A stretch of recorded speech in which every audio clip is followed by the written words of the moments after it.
Looks like things are heating up in the Barrens again. Smart heals are just getting smarter. If you're not already swimming in lesser charms of good fortune, be ready to.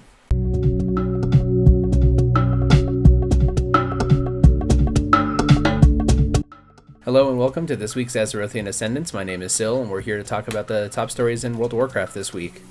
The big news looming on the horizon is still patch 5.3, which is getting a lot of updates on the PTR, including some big updates this week to mechanics in the game. One of the first things that stands out is that the Barrens continues to receive additional updates with new quests and items for the revolt against the Horde. It's now called Battlefield Barrens, and it continues to improve with each beta patch.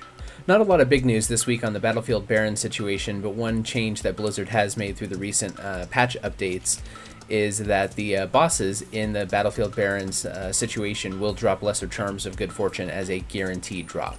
Also, speaking of Lesser Charms of Good Fortune, Blizzard has made changes to drop rates for those in general. All level 90 plus creatures in Pandaria and in the Battlefield Barrens scenario, that's not a scenario, in that area currently will have a chance to drop the charms.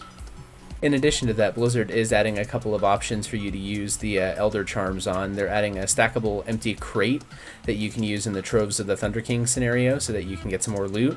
And they're also adding the option to purchase Arcane Troves or Sunreaver bounties from your respective factions' Isle of Thunder reputation vendors.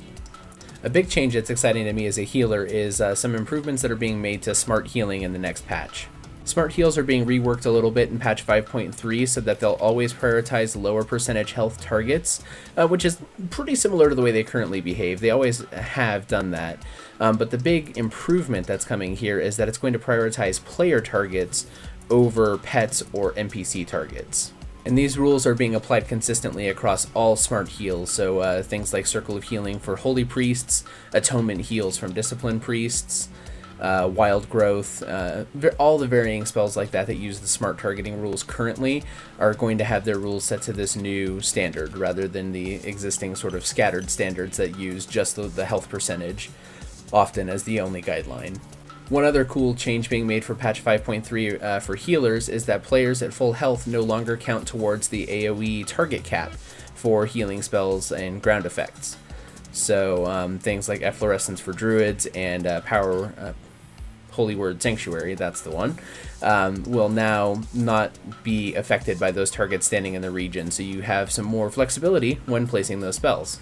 Also, speaking of improved behavior, a lot of summon pets and totems are getting some changes in patch 5.3 to make them more efficient and better overall cooldowns. There's a pretty big list of pets that are making this change, but the basic rules are that pets that cast abilities will no longer have delays between casts. They will chain cast until their duration is up. And this affects a pretty big number of pets. In order, looking at the list here, Death Knight Gargoyles for Unholy get the improvement.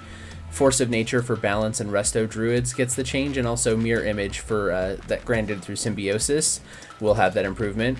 For mages, of course, Mirror Image there also gets the improvement, as does the Water Elemental.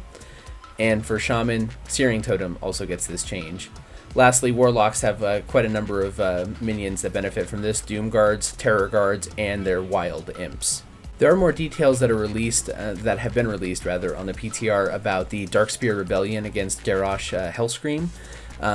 At the risk of avoiding spoilers here, I'm not going to talk too heavily about that. There's some really great information on sites like Wowhead and MMO Champion about that. So if you're interested, I definitely recommend you take a look at those sites. Pretty interesting developments happening there. You can see a lot of story movement that's occurring to get us to the end raid where we will finally take down Garrosh.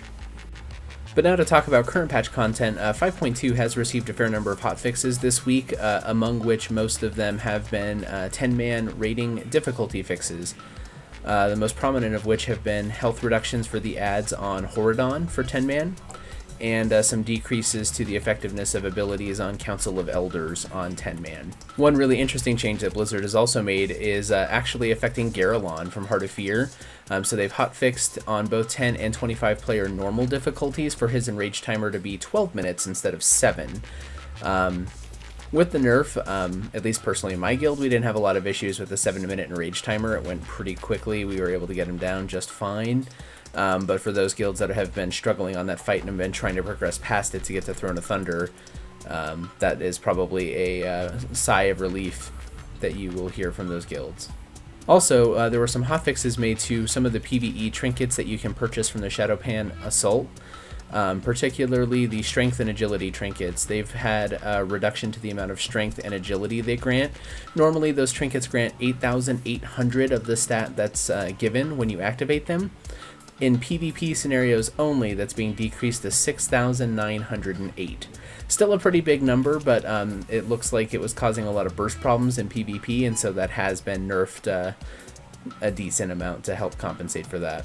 And with that, that's all the World of Warcraft news we have to talk about this week. So thank you for tuning in to Azerothian Ascendance. Don't forget to subscribe to my YouTube channel, follow me on Twitter, and like my Facebook page. All of those are some variation of Syladylin displayed here on screen. And so again, thank you for watching, and tune in next Thursday and every Thursday for more editions of Azerothian Ascendance.